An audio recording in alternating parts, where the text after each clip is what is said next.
یہ ممکن نہیں کہ قرآن اعلیٰ بھی ہو اور اس کا پڑھنے والا اسفل ہو، نہیں، قرآن پڑھنے والا بھی اعلیٰ ہے۔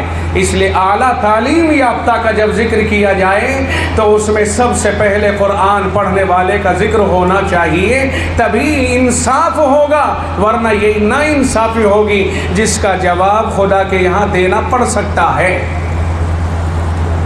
قرآن اللہ کا ایسا کلام ہے جس کے بغیر یہ دنیا قائم دائم نہیں رہ سکتی ہے۔ یہ دنیا آباد ہی اللہ کے کلام کی وجہ سے ہے۔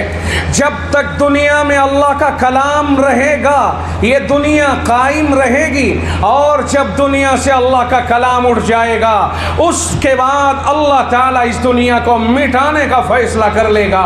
رب کہتا ہے وَمَا خَلَقْتُ الْجِنَّ وَالْإِنسَ إِلَّا لِيَعْبُدُونَ، میں نے انسان و جنات کو عبادت کے لیے بنایا ہے، اور یہ دنیا عبادت کی وجہ سے قائم ہے، اور عبادت کے لیے علم کی ضرورت ہے، اور علم کے لیے عالم کی ضرورت ہے۔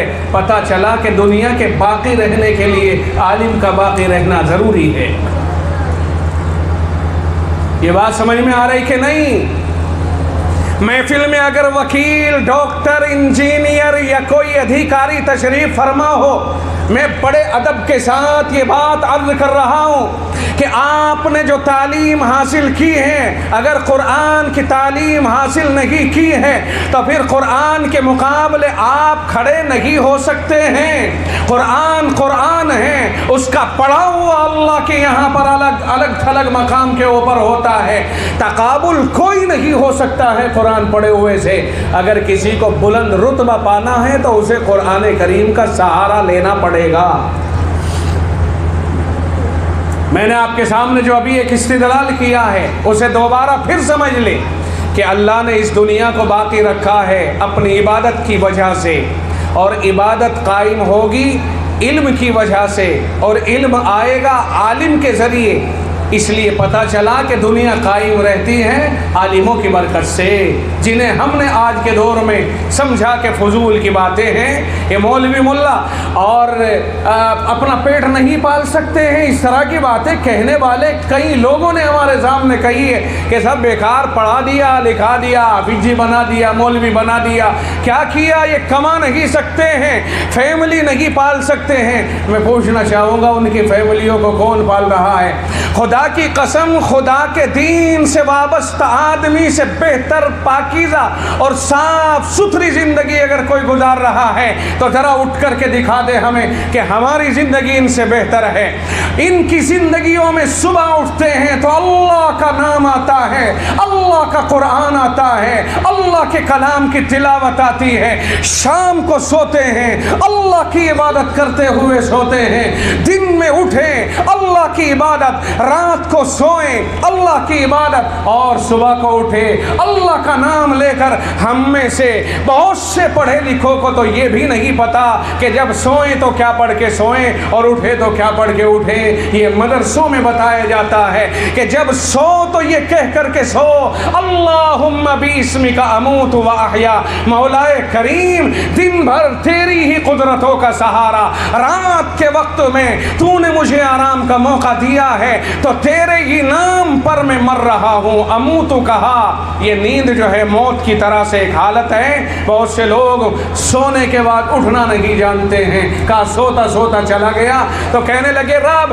تیرا ہی نام لے کر کے سو رہا ہوں، تیرا ہی نام لیتے ہوئے اٹھوں گا۔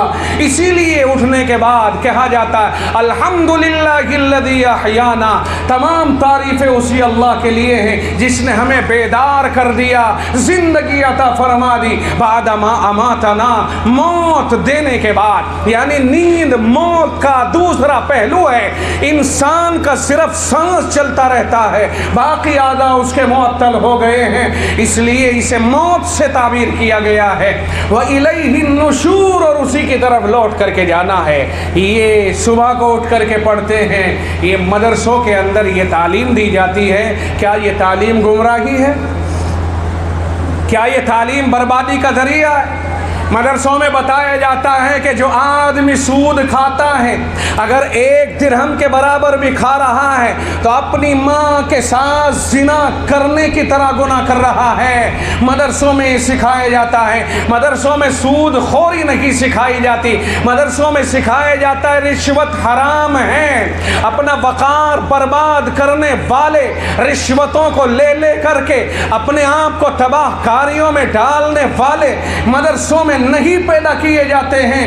مدرسوں میں صاف ستھرے ذہن کے پیدا کیے جاتے ہیں۔ مدرسوں میں سکھایا جاتا ہے کہ قوم کا پیسہ قوم کا فنڈ ہے، اس کا غلط استعمال کرنا حرام ہے۔ مدرسوں میں یہ نہیں بتایا جاتا ہے کہ صاحب کوئی حرام کام کر لے تمہاری حمایت کی جائے گی۔ مدرسے پاکیزگی کا مرکز ہے اور ان میں یہی تعلیم دی جاتی ہے۔ کیا یہ تعلیم گمراہی ہے؟ یہ مدرسوں کے حقائق ہیں جو میں آپ کے سامنے ذکر کر رہا ہوں۔ قرآن کریم میں اس طرح کی تعلیمات ہمیں سکھائی جاتی ہیں اور بچوں کا ذہن بنایا جاتا ہے۔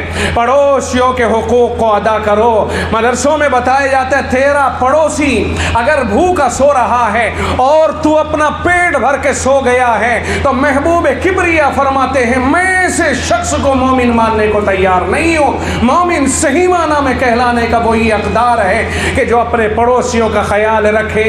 مدرسوں میں سکھایا جاتا ہے کہ لوگوں اپنے پڑوسیوں کے ساتھ اس طرح سلوک کرو کہ تمہارے گھر کی ہانڈی کی خوشبو تمہارے پڑوس میں نہ جائے ورنہ اسے تکلیف ہوگی۔ کہیں ایسا نہ ہو کہ وہ غریب ہو اور اس کے بچے اس خوشبو سے بلک جائیں۔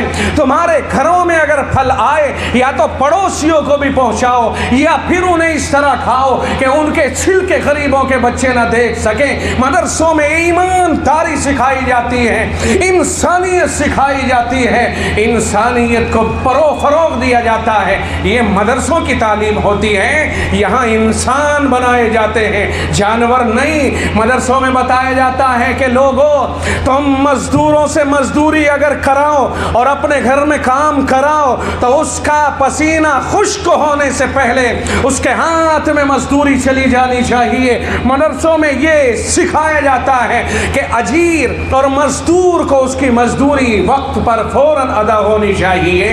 بلڈنگیں بنوا لی جاتی ہیں، مزدوروں کو ترسا دیا جاتا ہے۔ مدرسے اس کے خلاف ہیں۔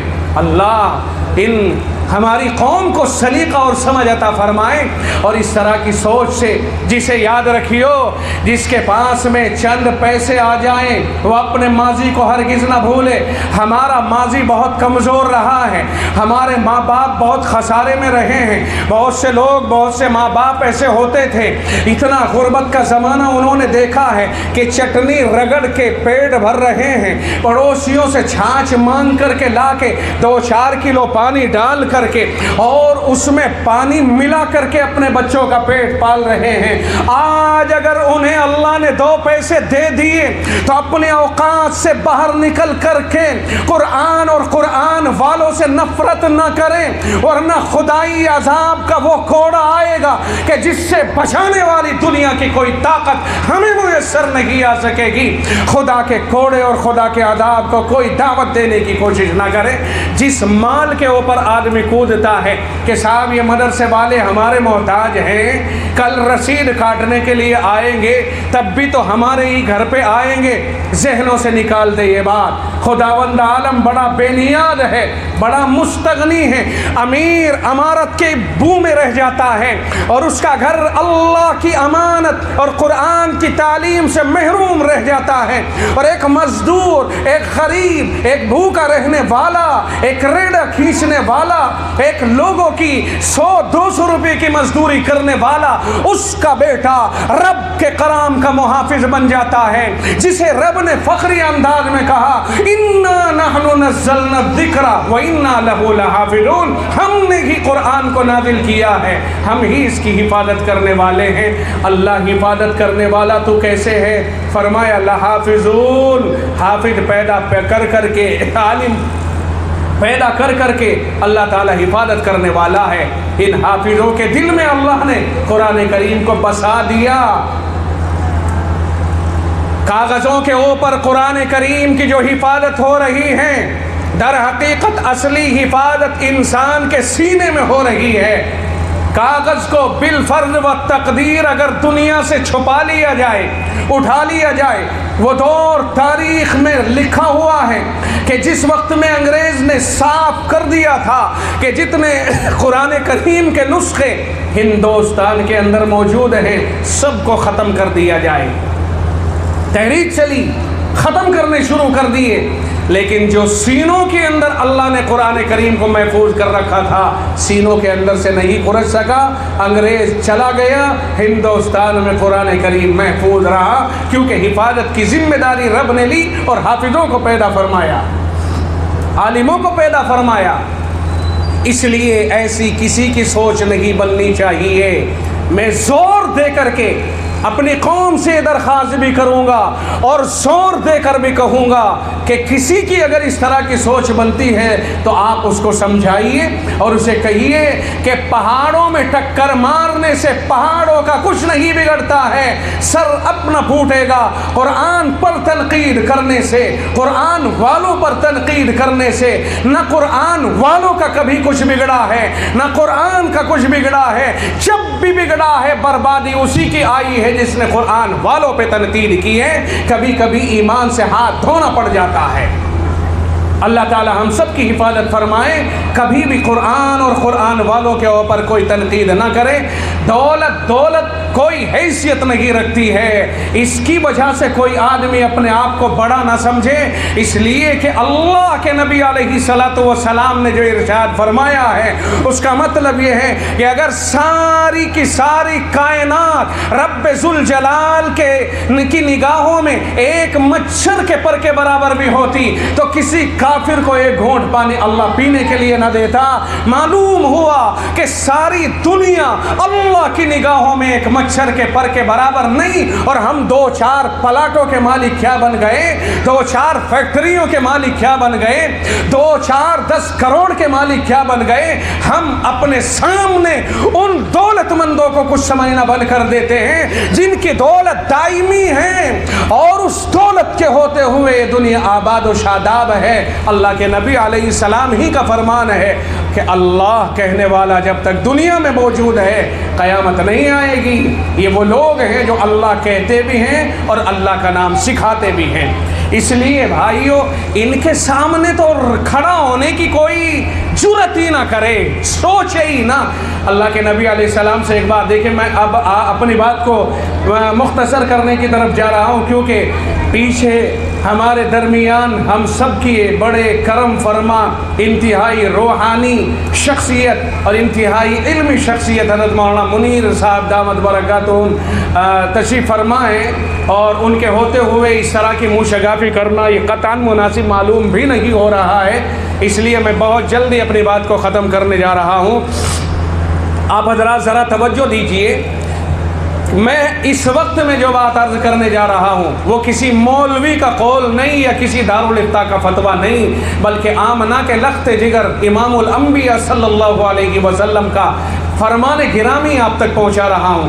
آقا نے ارشاد فرمایا تھا اس وقت میں جب ایک شخص نے ان سے پوچھا یا رسول اللہ اب توجہ دیجئے، یہ خاص وقت آیا ہے توجہ دینے کا۔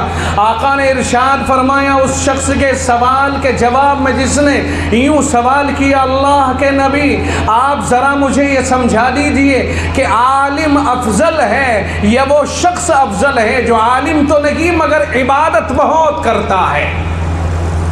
سمجھ میں آ رہی کہ نہیں؟ کیا سوال کیا کیا؟ سوال بہت عام ہے۔ سوال یہ ہے ایک طرف عالم ہے، دوسری طرف وہ عبادت گزار ہے جو عالم نہیں لیکن عبادت بہت زیادہ کرتا ہے۔ اگر اس کے سوال کو پھیلایا جائے تو مطلب یہ ہوا کہ عبادت کے اعتبار سے کوئی کوتاہی نہیں، فرائض، واجبات، نفل، مستحبات بہت عبادت کرتا ہے، تہجد، اشراق، اوابین، چاک سب پڑھتا ہے، تسبیح وغیرہ پڑھتا ہے۔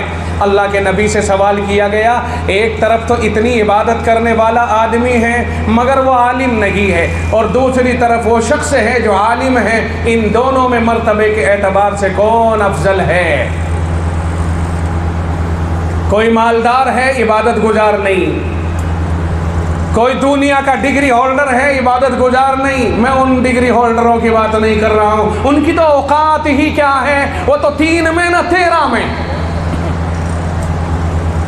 اگر شرعی نقطۂ نظر سے دیکھا جائے تو یہ فیکٹریوں کے مالک اور یہ دنیاوی ڈگری ہولڈر اور دنیاوی تعلیم یافتہ تو 3 میں نہ 13 میں۔ سوال یہ ہے کہ اللہ کے نبی عبادت گزار بندہ سامنے ہے لیکن عالم نہیں ہے، اور اس کے مد مقابل ایک عالم ہے، ان دونوں میں کون افضل ہے؟ صحابی رسول نے، سوال کرنے والے نے دنیاوی ڈگری ہولڈروں کو تو کوئی مقام دیا ہی نہیں، یہ امیر ترین لوگوں کو تو کوئی مقام دیا ہی نہیں، ان کی ویلو ہی کیا ہے، ان کے اوقات ہی کیا ہے، انہیں اپنے اوقات دیکھنی چاہیے۔ اللہ کے نبی علیہ السلام نے فرمایا کہ سن، فضل العالم علی العابد کفضلی علی ادناکم۔ آقا نے فرمایا ایک عالم کی فضیلت عبادت گزار آدمی کے اوپر جو عالم نہیں ہے اتنی ہے جتنی میری محمد الرسول اللہ کی فضیلت تم میں سے سب سے ادنا درجے کے آدمی کے اوپر ہے۔ آپ کی سمجھ میں نہیں آئی حدیث؟ سوال کیا کیا سوال کرنے والے نے؟ دنیا والوں کو ہٹا دیا، دولت مندوں کو ہٹا دیا، سب کو ہٹا دیا، ایک ایسے آدمی کو سوال میں رکھا جو بہت بڑا عبادت گزار ہے، بہت بڑا عبادت گزار ہے، وہ بھی اللہ کا نیک بندہ۔ اس کو سامنے رکھ کر کے ایک عالم کے مرتبے کا سوال کیا کہ عالم کا مرتبہ اس کے مقابلے میں زیادہ ہے یا اس کا مرتبہ زیادہ ہے؟ تو آقا نے کیا ارشاد فرمایا کہ عالم کا مقام اس عبادت گزار کے مقابلے میں اتنا بلند و بالا ہے جتنا میرا مقام تم میں سے ایک ادنا درجے کے مقابلے کے آدمی، ادنا درجے کے آدمی کے مقابلے میں بلند و بالا ہے۔ ذرا دماغوں کے دریچے کھلے کہ نہیں کھلے؟ دوسری حدیث اللہ کے نبی علیہ الصلوۃ والسلام نے بیان فرمائی، اور دیکھیے یہ سخت لہجہ میں اس شہر میں اس لیے اپنا رہا ہوں کہ یہ شہر ہمارا ہے، ہم مظفر نگر سے تعلق رکھتے ہیں، اس لیے ہم اپنے شہر میں کھل کر کے یہ بات کہنے کا پورا حق رکھتے ہیں۔ کہیں کوئی یہ نہ سمجھ لے کہ اجنبی آدمی بیٹھ کر کے بڑا بھڑک رہا ہے، میں اجنبیوں میں نہیں ہوں، میں اپنوں میں ہوں۔ پربالیان بہت قریب ہے گاؤں، میرا وطن پربالیان ہے، مظفر نگر کے بہت قریب۔ یہ الگ بات ہے کہ ہاپوڑ میں ہم ملازمت کرتے ہیں، تو میں یہ بھی ذہن سے نکال دوں کبھی آپ اجنبی سمجھ کر کے اور یہ سمجھے یار کسے بلا دیا بڑا بھڑک کر کے چلا گیا، بالکل نہیں، اپنوں میں بیٹھا ہوں۔ اللہ کے نبی علیہ الصلوۃ والسلام نے دوسری حدیث بیان فرمائی، فضل العالم علی العابد کفضل القمر لیلۃ البدر علی سائر الکواکب، او کما قال علیہ الصلوۃ والسلام۔ فرمایا ایک عالم کی فضیلت عبادت گزار شخص کے اوپر اتنی ہے جتنی 14ویں رات کے چاند کی فضیلت تمام ستاروں کے اوپر ہوتی ہے۔ آپ نے اندازہ لگا لیا 14ویں میں چاند نکلتا ہے، اور زیادہ بڑا تو نہیں ہوتا تو ایک پلیٹ کے برابر ہی ہے، گول پلیٹ کے برابر ہوتا ہے، اور یہ کروڑوں اربوں خربوں ستارے سارے کے سارے اکیلے چاند کے آتے ہی دست بستہ کہتے ہیں بابا ہم چلے، آپ آ گئے تو ہم اپنی روشنی کو واپس لیتے، ہمارے بس کی بات نہیں ہے آپ کے ہوتے ہوئے کہ ہم روشنی دے سکیں، ہماری روشنی چھپ گئی آپ کے سامنے، ہم دعوے دار نہیں ہے کہ ہم افضل ہیں، ہم دعوے دار نہیں ہے کہ ہمارا کوئی وجود ہے۔ چنانچہ چاند کے سامنے بہت سارے تارے تو وہ ہیں جو نظر ہی نہیں آتے حالانکہ موجود ہوتے ہیں، کوئی بھاگا نہیں، اور بہت سارے تارے وہ ہیں جو نظر تو آتے ہیں مگر ان کی روشنی نہیں نظر آتی ہے، روشنی غائب ہو گئی ہے، تاروں کی اب وجود نظر آنا بند ہو گیا ہے، اکیلا چاند ہی تو نکلا تھا نا۔ آقا نے ارشاد فرمایا جو لوگ عبادت گزار ہوتے ہیں اور وہ عالم نہیں ہوتے ہیں ان کا مقام ان تاروں کی طرح ہے جس طرح سے 14ویں رات کے چاند کے سامنے تارے سارے کے سارے بے اوقات اور بے وزن ہو جاتے ہیں۔ دنیا میں امیر آ جائے، غوی بھی آ جائے، ایک عالم دین کے سامنے اس کا وجود اللہ کے نبی نے اسی طرح سے بتا دیا ہے، اس لیے کسی عالم کے سامنے کھڑا ہونے کی کوئی جرت نہ کرے، اس کا مقام ایک مستقل مقام ہے۔ آپ کی سمجھ میں آیا کہ نہیں؟ وہ اکیلا آیا تو پوری دنیا کو روشن کر دیا، چاند اکیلا آیا تو پوری دنیا کو روشن کر دیا، تارے کروڑ ہاں کروڑ تھے، آسمان بھرا پڑا تھا لیکن دنیا اندھیری تھی، کوئی روشنی دنیا کو نہیں مل پائی تھی، لیکن چاند اکیلا نکل کر کے آیا، اس نے سب کو انہیں بھی پیچھے چھپا لیا اور دنیا والوں کو بھی روشنی کا ماحول فراہم کر دیا۔ یہی صورتحال ایک عالم کی ہوتی ہے، عالم کے پاس علوم ہیں، عالم کے پاس رہنمائی ہے، گائیڈ لائن ہے، وہ دنیا کو گائیڈ لائن دکھائے گا۔ اگر اسی وجہ سے کہا جاتا ہے موت العالم موت العالم، ایک عالم کی موت ایسا ہے جیسا کہ پوری دنیا مر گئی ہو، چونکہ وہ دنیا کو راستہ دکھانے والا تھا۔ اب ہم اس کے سامنے ذرا ذرا سی عبادت کر کے، ذرا ذرا سے مال و دولت پہ گھمنڈ کر کے آنے لگے، اس کا مطلب یہ ہوا ناسپاسی ہے۔ میں آپ کے سامنے یہ باتیں اس لیے ذکر کر رہا ہوں کہ ہماری زندگی میں آئندہ کبھی بھی جس طرح اب تک نہیں ہوئی، آئندہ بھی اس طرح کی کوئی کوتاہی سرزد نہیں ہونی چاہیے۔ انہی کا بہرحال ہمارے اوپر احسان ہے اور ہم اس احسان کا بدلہ نہیں دے سکتے ہیں۔ کوئی بھی فتنہ دنیا کے اندر اجاگر ہوتا ہے، ہر فتنے کا مقابلہ انہی لوگوں کے اندر جرأت ہے کہ یہ کرتے ہیں۔ آج بالخصوص آپ دیکھیں گے اگر ان علماء سے اپنے دامنوں کو چھڑا لیا جائے گا تو ہمارے بچے، ہماری اولاد اور ہم کس طرف اور کس ماحول میں نکل جائیں گے؟ کون بتائے گا ہمیں کفر و شرک کی گندگی اور مذمت کو؟ جو کفر پر جاتا ہے وہ ہمیشہ ہمیشہ کے لیے جہنم کا ایندھن بنتا ہے، جو اسلام پر جیتا ہے، اسلام پر مرتا ہے، کلمے پر جیتا ہے، کلمے پر مرتا ہے، وہ ہمیشہ ہمیشہ کے لیے جنتی بنتا ہے۔ رب اسی کو کہتا ہے یا ایھا الذین آمنوا اتقوا اللہ حق تقاتہ، اے ایمان والو تم اللہ سے ایسے ڈرو جیسے اس سے ڈرنا چاہیے، ولا تموتن الا وانتم مسلمون، اور موت جب تمہاری آئے تو زبان کے اوپر لا الہ الا اللہ چڑھا رہنا چاہیے اور تمہاری موت اسلام کی حالت میں آنی چاہیے۔ یہ کون بتائے گا؟ یہ عالم بتائے گا۔ اس ماحول کو بنانا بے حد ضروری ہے۔ جب تک ہمارا ماحول اسلامی ماحول نہیں ہوگا، ایمانداری سے بتاؤ، خدا تو ہر چیز پہ قادر ہے لیکن موت کے وقت میں کلمہ نصیب ہونے کے چانس انہی کو زیادہ ہوتے ہیں جو ماحول میں، اسلامی ماحول میں زندگی گزارتے ہیں۔ اور جن لوگوں کے ماحول سے اسلام نکل جاتا ہے، کفریہ ماحول میں، گندے ماحول میں اور تنقیدی ماحول میں، علماء سے بغض و عداوت اور نفرتوں کے ماحول میں جینا جانتے ہیں، ان لوگوں کے اوپر اللہ کا رحم ہو اپنی جگہ پر، لیکن چانس بہت ہاتھ سے نکل جاتے ہیں کہ آخر میں کلمہ بھی ہاتھ آئے کہ نہ آئے۔ اس لیے اپنے ماحول کو اسلامی ماحول بنانے کی آج کے اس ماحول میں بہت سخت ضرورت ہے۔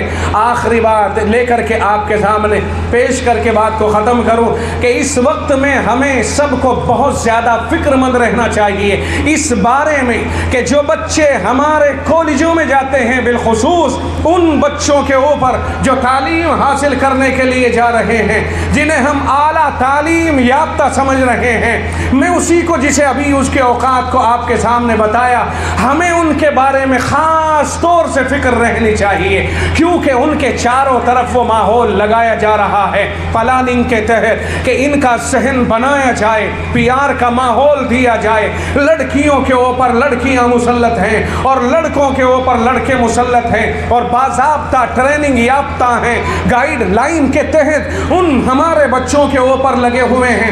انہیں چاہتے یہ ہیں کہ انہیں واپس لوٹا دیا جائے، واپس کر دیا جائے، انہیں کفر میں لے جایا جائے۔ اس کے لیے ہمیں اپنے ان بچوں کے اوپر زیادہ فکر مند رہنا چاہیے جو اسکول اور کالجوں میں پڑھنے جاتے ہیں، کہیں ایسا نہ ہو وہ ان RSS کے چھوڑے ہوئے ٹریننگ یافتہ بچوں کی صحبت میں رہ کر اور ہماری بچیاں ان RSS کی باقاعدہ ٹریننگ یافتہ بچیوں کی صحبت میں رہ کر، ان کے ماحول میں رہ کر، ان کے نیچے رہ کر کہیں ایسا نہ ہو کہ لا الہ الا اللہ کا سودا کر بیٹھے اور دوسرے ماحول میں نکل کر کے چلا جائے۔ انہیں یہ بھی ہدایت ہے کہ اگر تم نے ایک مسلمان لڑکی کو اسلام سے نکال کر اس طرف داخل کر دیا، تمہیں تمہیں فوری طور پر کم از کم 3 لاکھ کا انعام دیا جائے گا، تمہارا تحفظ کیا جائے گا، تمہیں مکان دیا جائے گا، تمہیں نوکری اور جاب دی جائے گی۔ اب بتائیے کہ ان بچوں کو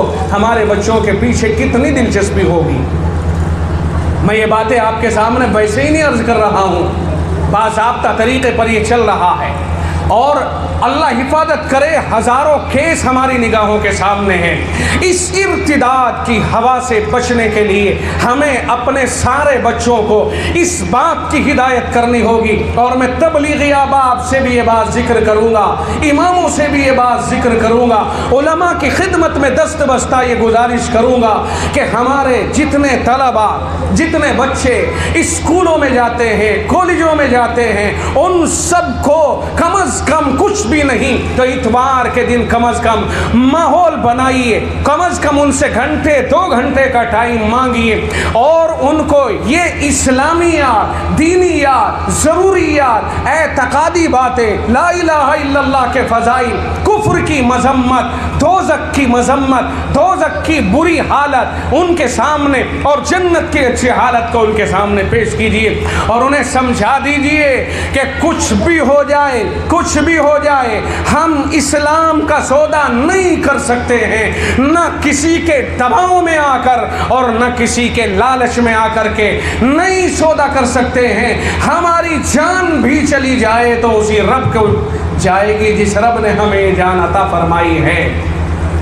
میرے کہنے کا منشا یہ ہے کہ اسلام کی عظمت اور لا الہ الا اللہ اور ایمان کی عظمت ان بچوں کے دلوں کے اندر خاص طور سے پیدا کرنے کی ضرورت ہے، جو بچے خاص طور سے اسکولوں میں جاتے ہیں۔ بھائی مدرسوں میں پڑھنے والے تو رہتے ہی اسی ماحول میں ہیں، لیکن اسکولوں میں جانے والوں کو پورے طور پر ایسا ماحول نہیں مل پاتا ہے، اور تبلیغی احباب کوشش کریں کہ جو اسکول اور کالجوں کا طبقہ ہے پڑھا لکھا، انہیں ایک ہفتے میں اگر وہ ایک دن ہمیں اتوار کا دے دیں، چاہے ان کی 12 گھنٹے ہی کی جماعت بنا کر کے آپ محلے کی مسجد میں ٹھہر جائیے، آپ ان کے لیے ایک بہترین، حکیم، شاندار امیر کا انتخاب کریں جو انہیں گائیڈ کر سکے۔